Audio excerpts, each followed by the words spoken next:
ॐ भूर्भुवः स्वः तत्सवितुर्वरेण्यं भर्गो देवस्य धीमहि धियो यो नः प्रचोदयात्। ॐ शान्ति शान्ति शान्ति. Namaskar my dear friends. This is first video on Kena Upanishad. This video starts with introduction of Kena Upanishad.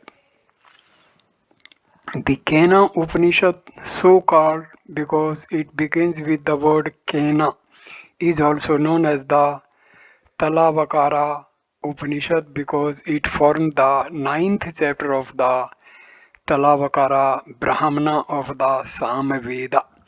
The preceding 8 chapters of the Brahmana deal with rites, sacrifices, meditation on the deities, and such cognate matters as are necessary for the purification of the aspirant's heart and also for the practice of concentration. The aim of the Kena Upanishad, like that of all other Upanishad, is to teach the knowledge of the oneness of Atma and Brahma. Only through such knowledge can a man become free from delusion and attain bliss and freedom.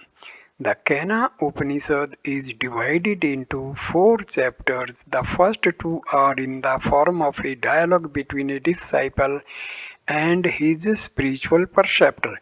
The first chapter states that the sense organs and the mind, which are material entities, cannot perform their functions intelligently without the help of Atma or pure consciousness.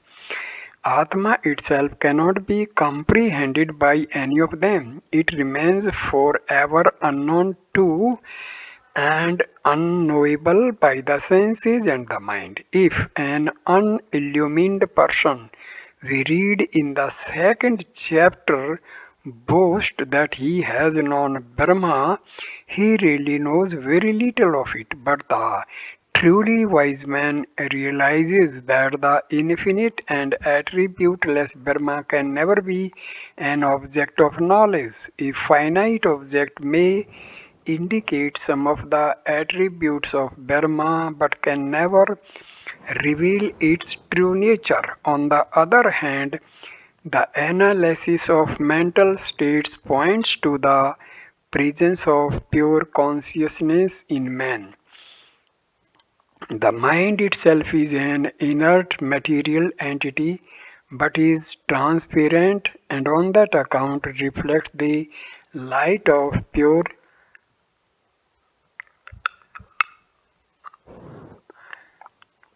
consciousness. Through the help of this light, it is able to reveal objects. Therefore, according to the instruction of the Kena Upanishad, Brahma should be meditated upon as the pure intelligence underlying every mental state.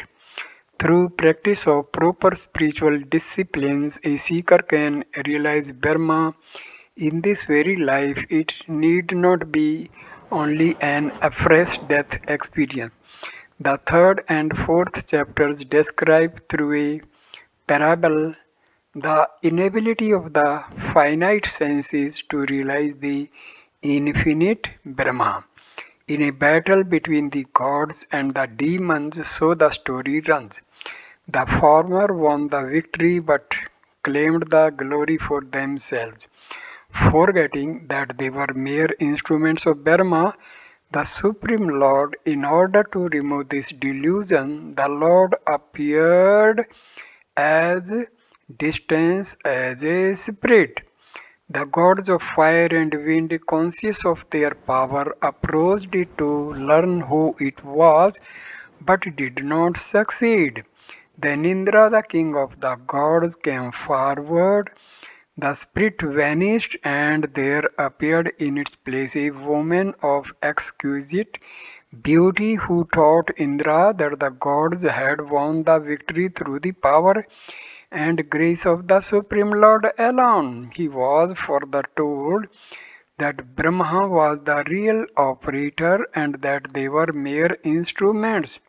As a result of this instruction, Indra and the gods of fire and wind gained preeminence among the gods. The philosophy underlying this story seems to be as follows. The gods stand for the psychic forces that control the sense organs. Indra or I consciousness is their ruler. The demons represent immense evil passions. Now and then the senses are able to overcome a passion and get a sudden glimpse of Atma. Then they proudly feel that they can understand Atma's whole nature. The organ of speech, Agni or fire, thinks it can know the whole of Dharma. Prana, the vital force, Vayu or wind, thinks it alone controls man's activity.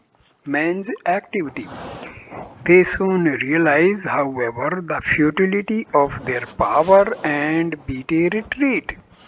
Then the ego or the individual soul, Indra, chastened and humbled, steps forward and the vision of Atma vanishes. There appears before him Grace, Uma, the consort of the Lord, who is the power of Brahma, Shakti, and also the wisdom of the Vedas, Brahmavidya. She destroys the wrong notion of the ego and the senses and ultimately reveals the truth of Brahma. Thus, the aspirant attains the supreme knowledge. It should be noted that one cannot even have a glimpse of the indwelling Atma unless the evil passions are subdued. The Upanishad ends with two kinds of meditation on Dharma and an enumeration of the disciplines for its attainment. Sri Shankaracharya's introduction now begins the ninth chapter in order to introduce the Kena Upanishad, which treats of the Supreme Brahma. Prior to this, all the karmas have been fully explained, and likewise the meditation on the prana, which is the sport of all rituals, and those meditations also which treat of the samans, the auxiliary of karma. Then follow descriptions of the Gayatri Saman and the Vamsa or genealogical list of preceptors and disciples.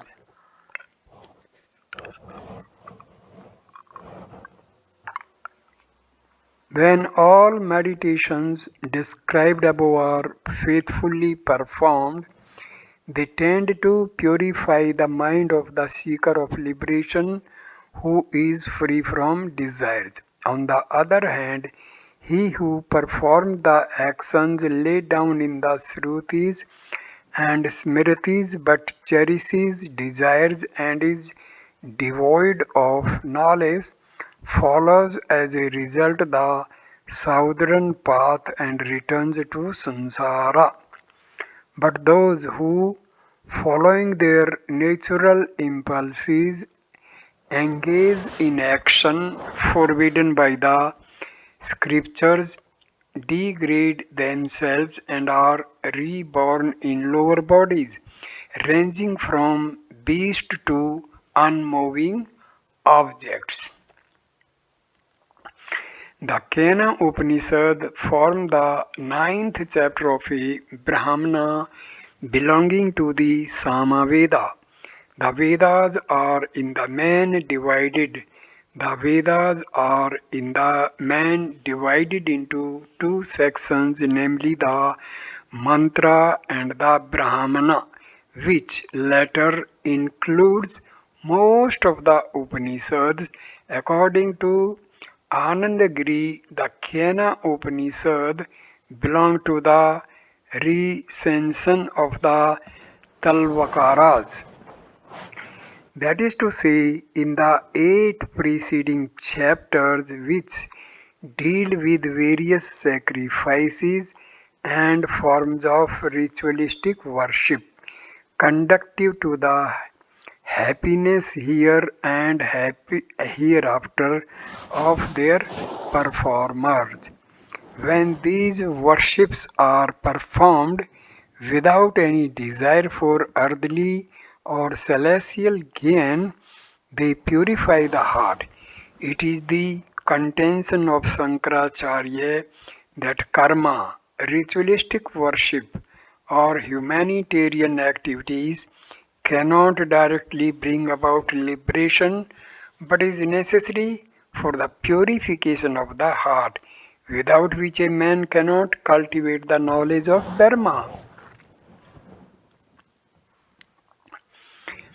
A reference to the path followed after death by those who engage in the various duties of life laid down in the scriptures with a view to enjoying happiness here and hereafter. The relative world characterized by birth and death, pain and pleasure, and the other pairs of opposites. It should be remembered that according to Vedanta, Atma or the real soul is free from birth and death, but under the spell of Maya it cherishes desires and assumes bodies high and low for the fulfillment of those desires. Ultimately, all souls attain self-knowledge and liberation.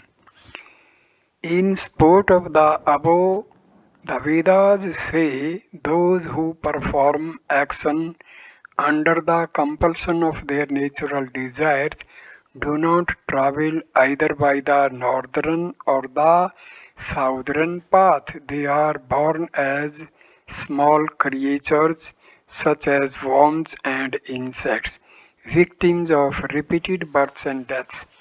Be born and die. Such is the third path. Another passage in the Vedas says three kinds of living beings, namely those born from wombs and from eggs, and those born of earth, such as trees and creepers, unable to travel by either of these paths, attain a miserable end. But he who is pure in heart and free from desires, and who, on account of the good tendencies produced as the result of meritorious work done in this or in a previous birth, cultivates detachment from external and transitory actions, characterized by means and ends, makes inquiries into the nature of the innermost self. This very subject is discussed in the Kena Upanishad, which has derived its name from the first word of the book Kenasitam in the form of questions and answers. The Katha Upanishad, Chapter 2, Part 2, Chapter 1, stanza number 1 states, the self-existent Supreme Lord inflicted an injury upon the sense organs in creating them with outgoing tendencies. Therefore, a man perceives only outer objects with them and not the inner self. But a calm person wishing for immortality beholds the inner self with his eyes closed. The Mundaka Upanishad, Part 1, Chapter 2, stanza number 12 states, let a Brahmin, after having examined all these worlds which are gained by works, acquire freedom from desires. Nothing that is eternal can be produced by what is not eternal. in order that he may understand that eternal. Let him, fuel in hand, approach a guru who is well versed in the Vedas and always devoted to Brahma. Thus alone, and not otherwise, does a man who is free from desires become qualified to hear about, meditate on, and acquire knowledge of the inmost self. By the knowledge of the identity of the inmost self and Brahma, Ajnana, ignorance, which is the seed of samsara and the cause of desires and of the flow of activity, is entirely destroyed. The Vedas say, how can there be delusion and how can there be grief for him who sees oneness? The knower of Atma overcomes grief. The fetters of the heart are broken. All doubts are resolved, and all works cease to bear fruit when he is beheld who is both high and low. It may be contended that knowledge combined with action can enable one to attain the above mentioned result. The answer is in the negative. The Brihadaranyaka Upanishad states that such a combination produces different results. A verse of that Upanishad begins, "Let me have a wife," and then goes on to say, "By begetting a son alone is this world gained, and not by other actions, by karma, the world of the fathers, and by knowledge of the world of the gods." Thus, the Brihadaranyaka Upanishad asserts that the combination of karma and knowledge results in the attainment of the three worlds and not of Atma. The same scripture urges a man to become a wandering sannyasi and gives the following reason. What shall we achieve through children, we who have attained this self, this world? The meaning of the statement is this: what shall we achieve through children, karma, and the combination of karma and knowledge, which are the means to attain the worlds of mortals, of fathers, and of gods, and which do not enable us to secure the world of Atma? We certainly do not desire the three transitory worlds attainable by those means. To us, that world alone is desirable, which is uncaused, birthless, undecaying, and fearless, which does not increase or decrease by karma, and which is eternal. Because it is eternal, that world cannot be attained by any other means but the destruction of ignorance. Therefore, we should bear in mind the knowledge of the non-duality of the inmost self and Brahma and renounce all desires. Another reason for what has been said above is that the knowledge of non-duality of the inmost self and Brahma is antagonistic to karma. Karma presupposes the knowledge of the distinction between doer and result, but the unitive knowledge of inmost self and Brahma puts an end to the perception of distinctions. Therefore, karma and the knowledge of the inmost self cannot coexist. Furthermore, the knowledge of Brahma depends entirely upon the reality of Brahma itself and not upon the will of knower. Anything that is attained through extraneous means comes to an end Every effect in the causal world is transitory. Knowledge depends on the object of knowledge, but an action depends upon the will of doer. Knowledge, whether true or false, must arise when a sense organ comes in contact with an object. The knower cannot avoid it, but the doer may engage in an action or desist from it or act in any other way he likes. Therefore, an action is dependent upon the will of the doer. When by means of proper disciplines an aspirant becomes ready, the knowledge of Brahma must shine forth within him. He has no option of knowing or not knowing Brahma or of knowing it differently. So, the scriptural injunctions regarding actions cannot produce the knowledge of Brahma. There is no scope for karma and with regard to Brahma, which admits of no distinction. Therefore, the enquiry into Brahma as being connected with the inmost self by a person who has renounced all visible and invisible rewards achievable by external means is introduced in the Kena Upanishad, beginning with Kenesitam, etc. The subject matter is extremely subtle, hence its elucidation in the form of a dialogue between a disciple and his preceptor for the purpose of its easy understanding. The dialogue also clearly points out that the knowledge of Brahma cannot be attained by means of mere logical discussion.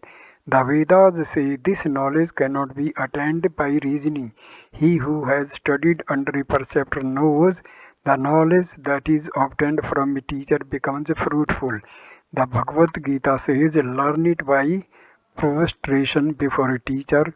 Therefore, it can be imagined that someone who had not found refuge anywhere except in the knowledge of the inmost self and who desired what was fearless, eternal, all good and immutable, duly approached a teacher who was firmly established in Brahma and asked him the question with which the Kena Upanishad begins. So this video is completed. Next video number 2 on Kena Upanishad will start with invocation. Thank you. Namaskar, my dear friends. Namaskar.